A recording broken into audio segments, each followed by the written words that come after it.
देखिए, पहली बात तो बता दें कि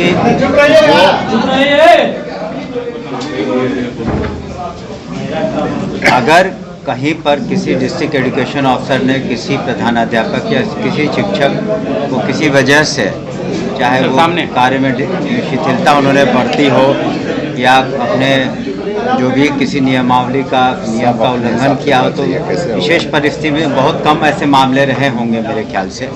लेकिन जहाँ तक प्रधानाध्यापक का और प्रधान शिक्षक का प्रश्न आपने पढ़ा होगा अखबारों के माध्यम से कि हम लोगों ने बीपीएससी के थ्रू परीक्षा कराई और प्रधान शिक्षकों का कमोबेश अभी उनका काउंसलिंग हो गया है। अगले कुछ दिनों में प्रधान अध्यापकों का भी काउंसलिंग हो जाएगा। उसके बाद हम लोग पॉलिसी बना रहे हैं और कि किन स्कूलों में प्रधान अध्यापकों प्रधान शिक्षकों को हम लोग पोस्ट करेंगे ताकि पढ़ाई का स्तर और बेहतर हो सके, और उनके स्थानांतरण के संबंध में भी हम लोग उनकी भी राय निश्चित रूप से मांगेंगे और यथासंभव हम लोग कोशिश करेंगे कि अच्छे प्रधान अध्यापक, और जो बच जाते हैं कुछ स्कूल फिर भी उसमें उसके बारे में हम लोग अलग से निर्णय लेंगे। सर, बीपीएससी आजकल कई विवादों में आपको पता है कि इससे शिक्षा विभाग और बीपीएससी की अगर बात करें, शिक्षा जगत की बदनामी हो रही है। पहले नॉर्मलाइजेशन की बात आई सामने निकल कर, फिर जब परीक्षा ली गई वहाँ पर कैसे शिथिलता पाई गई जिस कारण से फिर से उसे रद्द करना पड़ा एक सेंटर। तो कहीं कहीं बदनामी हो रही है, सरकार के करीब हो रही है। देखिए, एक तो समझिए कि आजकल के जो साइबर युग के एज में एक सिक्योरिटी मैंडेट को और सिक्योरिटी जो है परीक्षा से संबंधित वो मेंटेन करना बहुत आसान नहीं होता है, क्योंकि बहुत चीज़ जो कंप्यूटराइज्ड है और जो इसमें गिरोह शामिल था कई उसमें पकड़े भी गए हैं। और कोशिश रही है बीपीएससी की भी कि उनके जैसे अध्यक्ष ने भी हाल में प्रेस कॉन्फ्रेंस करके बताया कि अच्छे से परीक्षा हो, लेकिन कई बार उसमें कमी रह जाती है जिस कारण से इस तरह की घटनाएं होती हैं। लेकिन निश्चित रूप से उसके बाद विधि सम्मत कार्रवाई एफआईआर और जो इसके लिए दोषी हैं उनका कार्रवाई होती है। आपको बताना चाहेंगे कि जो सक्षमता परीक्षाएं हुई इसके पूर्व में, जिसमें करीब 2.5 लाख शिक्षक क्वालिफाई कर चुके हैं या करीब 2 लाख बीपीएससी के शिक्षक जो परीक्षाओं में उत्तीर्ण हुए, उसमें कहीं भी कोई शिकायत नहीं मिली है। लेकिन यदा कदा ऐसी बात हुई है तो निश्चित रूप से उसके लिए बीपीएससी जो उचित कदम उठाएगा और उठा भी रहा है ताकि भविष्य में इस तरह की पुनरावृत्ति नहीं हो।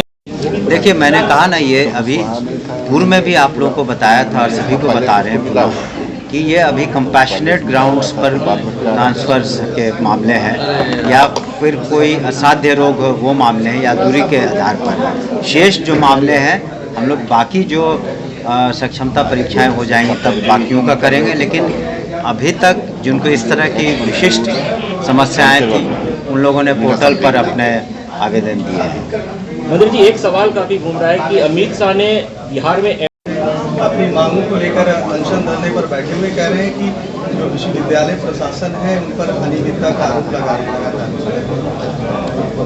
देखिए, हमने भी पढ़ा है, लेकिन उनसे अनुरोध होगा कि जो भी उन कमियां पाते हैं या जो भी शिकायतें उनके बारे में अलग से मुझसे मिल लें और हम लोग निश्चित रूप से उसको निराकरण करने की कोशिश करेंगे और फिर वाइस चांसलर से भी बात करके जो उनकी समस्याएं हैं उसको दूर करेंगे। आपने देखा होगा हाल में पटना यूनिवर्सिटी में भी कुछ समस्याएं थी, तो माननीय राज्यपाल महोदय ने भी इंटरवीन किया, हमने भी इंटरवीन किया और वो समस्या दूर हुई। तो निश्चित रूप से कुछ शिकायतें हैं, समस्याएं, तो उसको हम लोग आने वाले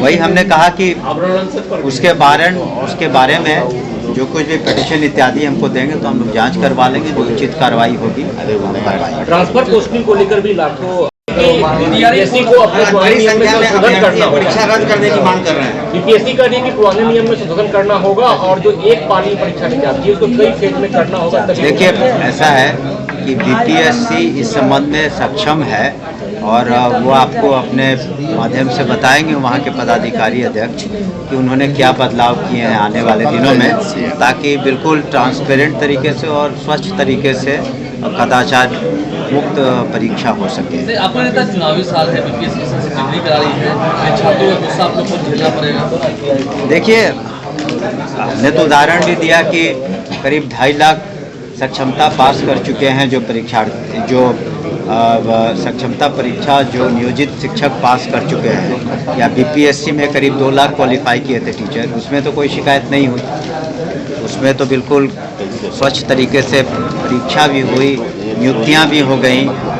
तो लेकिन कभी कभी हमने कहा ना कि एक चैलेंज है, बहुत बड़ी संख्या में अभ्यर्थी आते हैं एग्जाम में, तो कहीं चूक रही होगी, जिसका पुलिस भी अपने अनुसंधान में पता कर रही है, और बीपीएससी एज ए कमीशन भी उसमें जो भी लूप होल्स है, जो कमियां, उसको दुरुस्त करेगी। कब तक हम लोगों ने उनसे रिक्वेस्ट किया है कि जल्द से जल्द करा दें, ताकि अभी हाँ वो काउंसलिंग चल रहा है। उस काउंसलिंग, जैसा कि हमने कहा कि तत्काल हम लोग प्रधान अध्यापक का करा रहे हैं और प्रधान शिक्षक का करीब पूरा हो चुका है। हम लोग वो अपना डेट देंगे, शेड्यूल वो देते हैं बीपीएससी, क्योंकि उनको बहुत सारी परीक्षाएं लेनी होती हैं, तो अपने हिसाब से शेड्यूल देंगे, लेकिन हम लोगों ने अनुरोध किया है। मंत्री पाटलिपुत्र विश्वविद्यालय बात पर चुप्पी साध ली है, अभी तक तय नहीं कर पा रहे अभी तक कि बिहार नेतृत्व कौन करेगा एनडीए का, इस मामले नाम पर मुहर नहीं लग रही है। देखिए, जहाँ तक एनडीए के नेतृत्व का प्रश्न है, 2025 के चुनाव में माननीय मुख्यमंत्री श्री नीतीश कुमार ही नेतृत्व करेंगे, इसमें कोई शक शुबा नहीं है। अब ये मीडिया अपनी तरफ से कह रहा है, सोच रहा है, कुछ लोग सोच रहे हैं, वो अलग बात है, लेकिन इसमें किसी को कोई इसमें शक या शुबा नहीं होनी चाहिए कि नेतृत्व कौन करेगा। माननीय मुख्यमंत्री श्री नीतीश कुमार जी नेतृत्व करेंगे।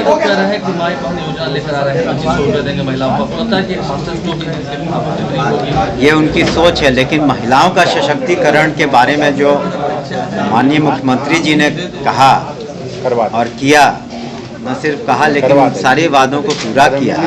आज जो जीविका दीदियां हैं, 1,40,00,000 से ज़्यादा जिनको सशक्त किया, जो करीब 50% जो गर्ल्स स्टूडेंट्स हैं स्कूल्स कॉलेजेस जा रहे हैं, साइकिल योजना, पोशाक योजना या प्रोत्साहन योजना, महिला उद्यमी योजना, जो भी महिलाओं के लिए हो सकता है वो कर रहे हैं। और फिर जो अगर कुछ दिनों में वो प्रगति यात्रा पर निकलने वाले हैं और देखेंगे कि महिलाओं के सशक्तिकरण में और क्या कुछ किया जा सकता है, उसको निश्चित रूप से करेंगे। इसके पहले महिला संवाद यात्रा की बात हुई थी, क्या महिला संवाद यात्रा होगी या नहीं होगी? नहीं, महिलाओं से तो मुलाकात निश्चित रूप से इस यात्रा में होगी। तमसो मां ज्योतिर्गमय गुरुकुल शिक्षा मंदिर संस्थान के साथ बनाए अपना भविष्य। रेगुलर और प्रोफेशनल कोर्सेज, सेकेंडरी और senior secondary courses, law, teachers training courses, pharmacy and nursing के साथ पैरामेडिकल में डायरेक्ट एडमिशन पाए। वेबसाइट विजिट करें या दिए गए नंबर पर कॉल करें। हमारा पता है गुरुकुल शिक्षा मंदिर संस्थान, कल्याण चौक, DS कॉलेज रोड, कटिहार। हमारा वीडियो अगर आपको अच्छा लगा हो तो आप हमारे वीडियो को लाइक करें, शेयर करें और हमारे चैनल को सब्सक्राइब जरूर करें।